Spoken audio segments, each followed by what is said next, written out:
from rags and sticks and straw. He was the grandest scarecrow that you have ever saw. We'd make a beard of horsehair and we'd stick it on his jaw. Then we push him in the view drills to frighten the jackdaw.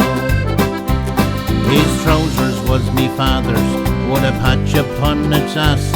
His coat it was me brother's, that he used to wear to mass. His hat it was me granddad's, was made out of straw. A great combination for to frighten the jackdaw. Oh, every year we made him from rags and sticks and straw. He was the grandest scarecrow that you have ever saw. We'd make a beard of horsehair and we'd stick it on his jaw.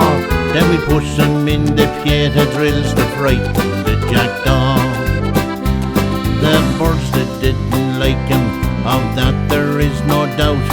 Dish upon his hat and circled all about. Me mammy says that's awful, the bird should not do that.